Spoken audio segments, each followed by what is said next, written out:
പ്രേതം ഇങ്ങനെ വന്ന് പോലീസും നാട്ടുകാരും ഒക്കെ വളരെ ആ ഏരിയയൊക്കെ എപ്പോഴും ലൈവായി. അപ്പോൾ ഇവർക്കതൊരു രസമാണ്. ചാത്തനേർ എന്ന് പറയുന്നത് കേരളത്തിൽ പണ്ട് മുതലേ ബ്രാഹ്മിൻസിൻ്റെ ആ കാലഘട്ടം മുതലേ 2000 വർഷം ആ കാലഘട്ടം മുതലേ ചാത്തനുണ്ട്. അങ്ങനെ ആത്മാക്കളുണ്ടെന്ന് ഇന്നും വിശ്വസിക്കാൻ ധാരാളം ആൾക്കാർ ഇന്ന് കേരളത്തിലുണ്ട്. നമ്മൾ അതിശയം വിചാരിച്ചു. ശാസ്ത്രീയ ബോധം, ശാസ്ത്രബോധം ഇവർക്ക് ആർക്കും ഇല്ല എന്നുള്ളതാണ് അതിൻ്റെ രത്ന ചുരുക്കം.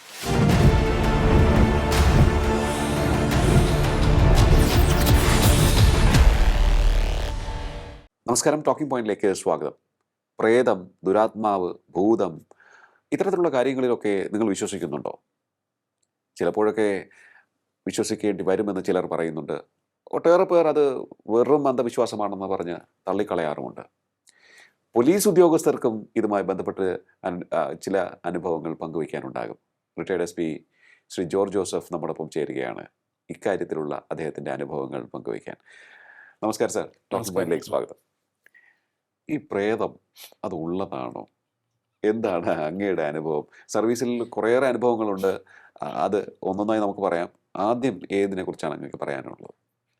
ഇല്ല, ഞാൻ മെഡിക്കൽ കോളേജ് പോലീസ് സ്റ്റേഷനിലെ സബ് ഇൻസ്പെക്ടർ ആയപ്പം ഒരു പ്രേതത്തിനെ പിടിച്ചു. കാരണം അവിടെ ഞാൻ വന്നപ്പോൾ ഒന്നാമത് അന്നത്തെ സമയത്ത് പോലീസുകാർ കുറവാണ്. അവിടെ ആ പ്രേതം ഉള്ള വീട്ടിൽ 2 പോലീസുകാർ 24 hours ഡ്യൂട്ടിയില്ല. പ്രേതത്തിൻ്റെ ശല്യം. പ്രേതം കൂടെ ആ വീടിനൊരു കല്ലെറിയും. ഉള്ളൂരാണ്. കല്ലെറിഞ്ഞിട്ട് ഓട് പൊട്ടും, വീടിനകത്ത് ഗ്ലാസ് പൊട്ടും, വിൻഡോയിലേക്ക്.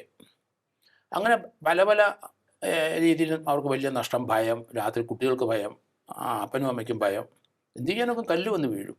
എവിടുന്നാ വരുന്നതെന്ന് അറിയില്ല. പോലീസ് ഒത്തിരി അന്വേഷണമൊക്കെ അവിടെ നടത്തി. അവരുടെ വീടിന് ചുറ്റും പരിസരത്തൊക്കെ പ്രേതത്തിനെ കണ്ടില്ല.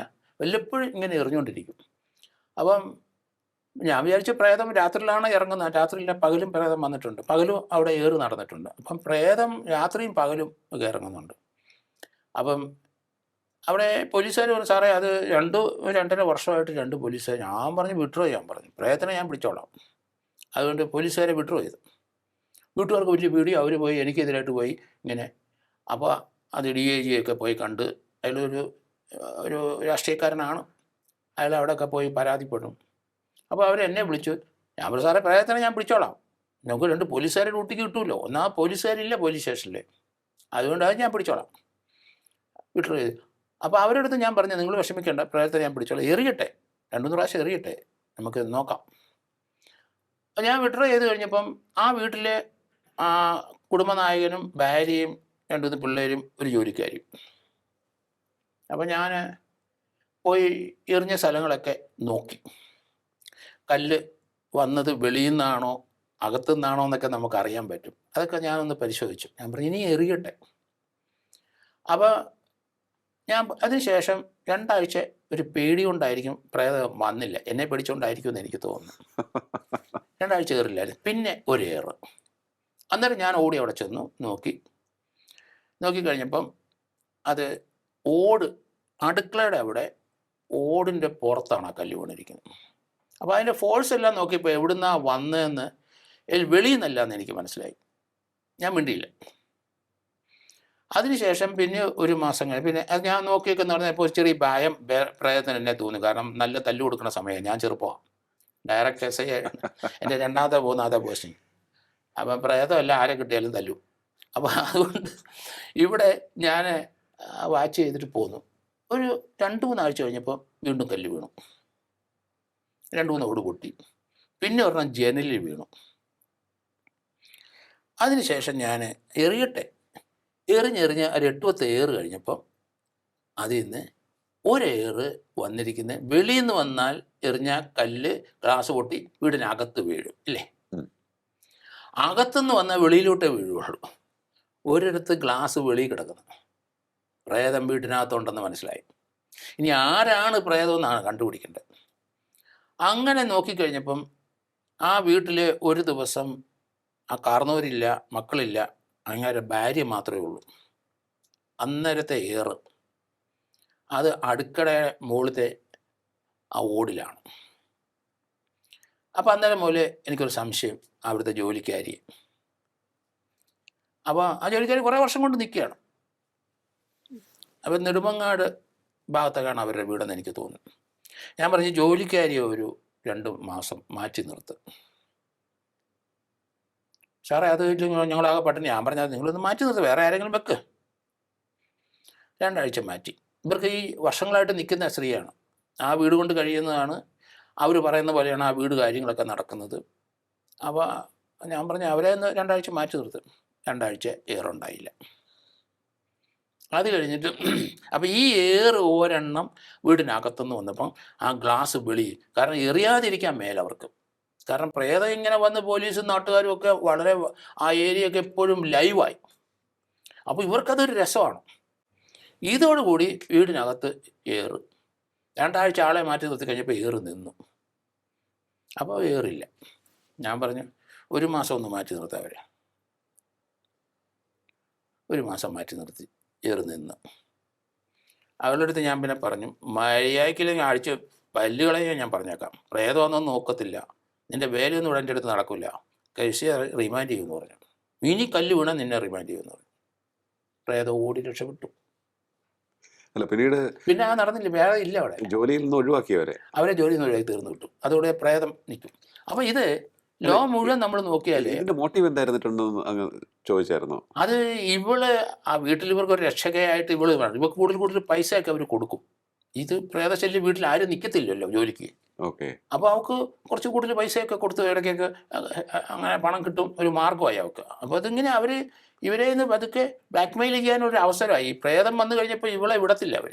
രാത്രി ആൾ കിടക്കണ്ടേ, കാർന്നവത്തിയേ ഉള്ളൂ, പിന്നെ 2 കൊച്ചു പിള്ളേരായിട്ടേ ഉള്ളൂ. അപ്പോൾ ആ വീട്ടിലൊരു പ്രൊട്ടക്ഷൻ ഇവള് അത് മുതലെടുത്തുകൊണ്ടിരുന്നതാണ്. അതാണ് അവരുടെ മോട്ടീവ്. ഓക്കെ. മറ്റൊരു പ്രേതബാധയുള്ള വീട് അങ്ങയുടെ അന്വേഷണ പരിധിയിൽ വന്നിട്ടുണ്ടെന്ന് കേട്ടിട്ടുണ്ട്. അത് തിരുവനന്തപുരത്ത് തന്നെ. അതെന്തായിരുന്നു അത്? അതെ, ചില വീടുകളൊക്കെ വളരെ സ്വല്പം വിജനമായ സ്ഥലത്തൊക്കെ ആയിരിക്കാം, തൊട്ടടുത്ത് വീട് കണ്ടാവില്ല. അപ്പോൾ ആ ഏരിയയിലെ പിള്ളേർ, ചില ആൾക്കാരിലെ കുടിയന്മാരും മറ്റവരൊക്കെ, അവർക്ക് മദ്യപിക്കാനും പെണ്ണു കൊണ്ടുവരാനും ഒക്കെ ഒരു ഇടം വേണം. അപ്പോൾ ഈ പ്രേതബാധയുള്ള വീട്ടിലാരും ഉണ്ടെന്ന് തോന്നിയാൽ ആരും വരില്ല. രണ്ടാമത് ആ പ്രേതബാധ ഒരു വെളിയിലുള്ളൊരു പെണ്ണിനെ അവിടെ കൊണ്ടുവച്ച് രാത്രി ആ വഴി നടന്നിട്ടുണ്ടെങ്കിൽ പ്രേതത്തിന് അവർ കണ്ടെന്നു ആവും. കാരണം ആൾക്കാർക്ക് വിശ്വാസം, കാരണം നല്ല വിദ്യാഭ്യാസമുള്ള പലരും കണ്ടിട്ടുണ്ട്, എല്ലാവരും അന്ധവിശ്വാസികളാണ്. അങ്ങനൊരു സാധനം ഭൂമിയിലെങ്ങും ഇല്ല എന്ന് വിശ്വസിക്കുന്ന മനുഷ്യനെ ഞാൻ. അപ്പോൾ പലരും നല്ല വിദ്യാഭ്യാസമുള്ളവരുമൊക്കെ അവരുടെ ചില അനുഭവത്തിൽ നിന്ന് ഇങ്ങനെ പ്രേതത്തിനെ കണ്ട് മറ്റേതൊക്കെ പറയുമ്പം അവർ അതങ്ങ് വിശ്വസിക്കും. അങ്ങനെ ഉണ്ടോ എന്ന് പറയുമ്പോൾ നല്ല വിദ്യാഭ്യാസമുള്ളവരായിരിക്കും, പക്ഷേ അവർക്കാർക്കും ഈ പ്രേതമില്ല എന്ന് സങ്കല്പിക്കാൻ. കാരണം പല അനുഭവം അങ്ങനെയാണ് ഉണ്ടാക്കിയിരിക്കുന്നത്. ഞാൻ എൻ്റെ ചെറുപ്പത്തിൽ കോട്ടയത്ത് ഞങ്ങളുടെ വീടിൻ്റെ അവിടെ അന്ന് ആ വീടിൻ്റെ ഇങ്ങനെ വലിയ പനയുണ്ട്, വലിയ പനയാണ്. ആ പനയുടെ മുകളിലാണ് സാധാരണ പ്രേതം ഇരിക്കുന്നതെന്നാണ് ചെറുപ്പത്തിലെ വല്യമ്മമാരൊക്കെ എനിക്ക് പറഞ്ഞു തന്നിരിക്കുന്നത്. അപ്പോൾ അങ്ങോട്ട് രാത്രി ഒന്നും നീ പോകരുതെന്ന് വേണ്ടിയിട്ടായിരിക്കും ഈ പ്രേതകഥ ഇറക്കുന്നത് എനിക്ക് തോന്നുന്നു. അപ്പം പന കാണുമ്പോൾ ഇപ്പോഴും എനിക്ക് ഭയമാണ്. അവിടെ രാത്രിയൊക്കെ ആലോചിച്ച് അവിടെ ഈ പനയിലായി ഇരിക്കുന്നതെന്നാണ് ധരിക്കുന്നത്. നമ്മുടെ പഴയ കാലഘട്ടത്തിലൊക്കെ കഥകൾ അങ്ങനെയാണ് ധാരാളം വരുന്നത്. പക്ഷേ ശാസ്ത്രീയമായിട്ട് അങ്ങനൊരു സാധനമില്ല, ഒരാത്മാവും ഇല്ല എന്നാണ് ഞാൻ കരുതുന്നത്. കാരണം ആത്മാവുണ്ട്. ഇപ്പം സുമതി വളവുണ്ടല്ലോ നെടുമങ്ങാട്, അവിടെ സുമതിയെ റോഡ് സൈഡിലിട്ട് കൊന്നതാണ്. അതിനുശേഷം സുമതി വളവിൻ്റെ ആ ഏരിയ കുറച്ച് വിജനമായി. പല ആൾക്കാർക്കും കാറിനകത്ത് സ്ത്രീകളെയൊക്കെ കൂട്ടി അവിടെ കൊണ്ടുവരും അവർ. അപ്പോൾ അവിടെ ആൾ അടുക്കാതിരിക്കണം. മദ്യപിക്കാനും നല്ല സ്ഥലം, ഒരു പ്രശ്നവും ഇല്ല, നല്ല വനം പോലെയൊക്കെ ഉള്ള പ്രദേശം. അപ്പോൾ അവിടെ സുമതിയുണ്ട്. അപ്പോൾ അങ്ങനെ ഏതെങ്കിലും ഒരാൾ കൊണ്ടുവന്ന് ഒരു സ്ത്രീയെ ഒരു രാത്രി 2 മണിക്ക് റോട്ടിൽ കൂടെ ഒന്ന് ഒരു പാവാട ഇട്ട് നടത്തിയാൽ മതി, പിന്നെ ആ പ്രദേശത്ത് ഒരുത്തരും വരുന്നില്ല. അതുകൊണ്ട് ഇപ്പോഴും ആൾക്കാർ ആ ഏരിയ കൂടെ പോകാൻ രാത്രി ആരും പോകില്ല, വളരെ വിജനമായി സുമതി വളവ്. അപ്പോൾ ഇതുപോലുള്ള കഥകൾ കേരളത്തിൽ മുഴുവനുണ്ട്.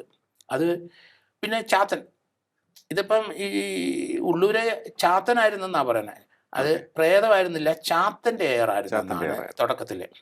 അപ്പം ചാത്തൻ എയർ എന്ന് പറയുന്നത് കേരളത്തിൽ പണ്ട് മുതലേ ബ്രാഹ്മിൻസിൻ്റെ ആ കാലഘട്ടം മുതലേ 2000 വർഷം ആ കാലഘട്ടം മുതലേ ചാത്തനുണ്ട്.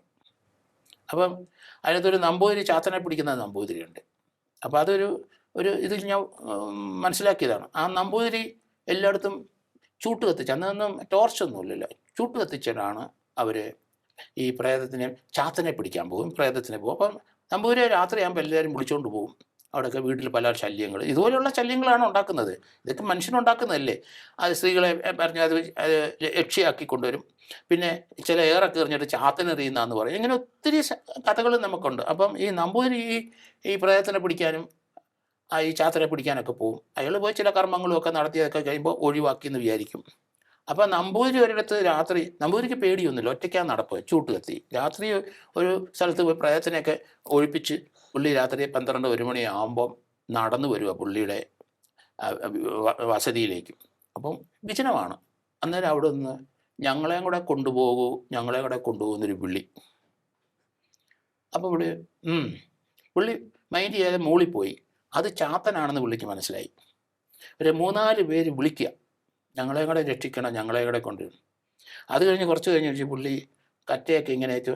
അപ്പോൾ ആൾക്കാർ ഇത് വാച്ച് ചെയ്തു ആരോ. അപ്പോൾ നീ പോരാ എന്ന് പറഞ്ഞ് അങ്ങനെ 4 ചാത്തന്മാർ പുള്ളിയുടെ വീട്ടിൽ വന്നു. നമ്പൂതിരി പറയണേ ചാത്തൻ എന്ന് പറയുന്നത് കല്ലാണ്, അതാണ് അവരാണ് ശബ്ദിക്കുന്നതെന്ന്. അപ്പോൾ അതൊക്കെ ഇവരുടെ ഈ കർമ്മത്തിനകത്തുള്ളതാണ്. അങ്ങനെ ആ വീട്ടിൽ നിന്ന് 4 കല്ല് ആ വിളിച്ച സ്ഥലത്തുനിന്ന് അവർ പറഞ്ഞ് ഈ കല്ലൊന്നും എടുത്തുകൊണ്ട് പോകും. അവരെ കെട്ടിയവന് മരിച്ച ശേഷം ഈ കല്ലിങ്ങനെ ഇരിക്കുക, അത് ചാത്തനാണ്. അവിടെ പൂജയുണ്ട്, മാസത്തിലൊരു പൂജ, എള്ളാണ് കൊടുക്കുന്നത്. എള്ള് പൂജ വയ്ക്കണം. അതങ്ങനെ ഈ ആ ചാത്തനെ 4 കല്ല്, ഒരു പ്രത്യേക കല്ലാണത്, അത് കൊണ്ടുവന്ന് നമ്പൂതിരിയുടെ വീട്ടിൽ വെച്ചു. അതിനുശേഷം ആ ചാത്തൻ്റെ കല്ല് അത് എനിക്കൊന്ന് മറ്റേ ഇവിടുത്തെ നമ്മുടെ തിരുനാവായി മണപ്പുറമൊക്കെ ഉണ്ടല്ലോ, അവിടുത്തെ ഒരു ബ്രാഹ്മൺ കുടുംബത്തിലെ കഥയാണ് ഞാൻ ഈ പറയുന്നത്.